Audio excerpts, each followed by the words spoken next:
APBN memiliki peran yang penting bagi negara. Tanpa APBN, pemerintahan akan mengalami banyak kesulitan dalam mengatur keuangannya.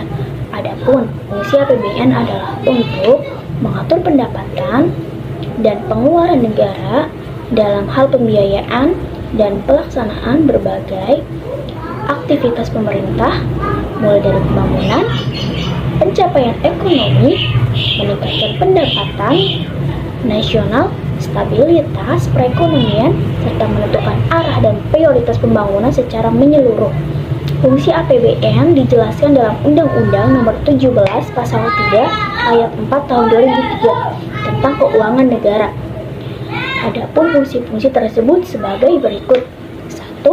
Fungsi otorisasi, yaitu APBN sebagai dasar dalam melaksanakan pendapatan dan belanja pada tahun yang bersangkutan, sehingga pembelanjaan atau pendapatan dapat dipertanggungjawabkan kepada rakyat.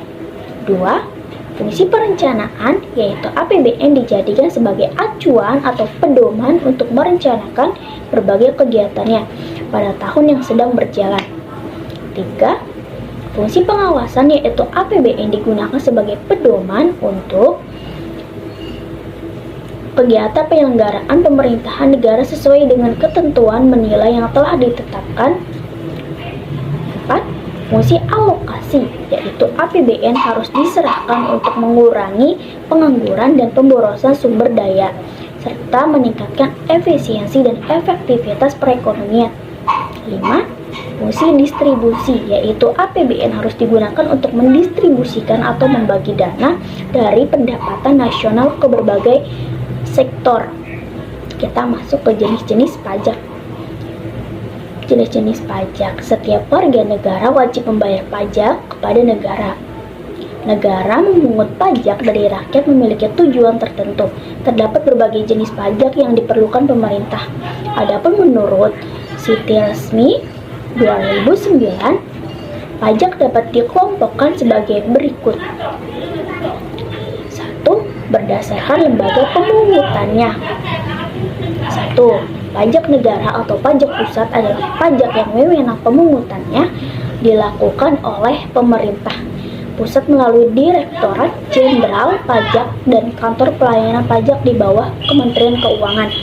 Contoh pajak pusat adalah pajak bumi dan bangunan (PBB), pajak penghasilan atau PPH, pajak pertambahan nilai (PPN), pajak penjualan atas barang mewah atau PPBM, kekayaan, pajak ekspor, bea masuk, cukai, dan bea materai. 2. Pajak daerah adalah pajak yang wewenang pemungutannya dilakukan dan pemerintahan daerah, baik kabupaten atau kota maupun provinsi, yang hasilnya dapat digunakan untuk membiayai berbagai pengeluaran rutin dan pembangunan daerah. Pajak ini dibedakan menjadi dua sebagai berikut. 1. Pajak provinsi, yaitu pajak yang dipungut oleh pemerintah daerah tingkat 1 provinsi. Contoh pajak kendaraan bermotor atau PKB dan kendaraan di atas air serta biaya balik nama kendaraan bermotor. 2. Pajak kabupaten atau kota, yaitu pajak yang dipungut oleh pemerintah daerah tingkat 2 atau kabupaten atau kota. Contohnya pajak penerapan jalan, pajak hiburan, pajak reklam, pajak hotel dan restoran. Berdasarkan sifat pajak. 1. Pajak subjektif, yaitu pajak yang pemungutannya sesuai dengan kemampuan wajib pajak. Pajak ini pengambilannya berdasarkan subjek. Misalnya, pajak penghasilan, pajak kekayaan, dan PBB atau pajak bumi bangunan. 2. Pajak objektif, yaitu pajak yang pemungutannya tidak memperhatikan kemampuan dari wajib pajak sehingga semua dianggap mampu dan semua wajib pajak harus membayar dalam jumlah yang sama. Contohnya, makan di restoran dikenakan pajak 10% dari jumlah biaya makan saat itu berdasarkan golongannya. 1. Pajak langsung atau direct tax adalah pajak yang pembayaran beban pajaknya tidak dapat digeserkan dan dialihkan sebagai pihak lain. Biasanya pajak ini dibayar secara periodik.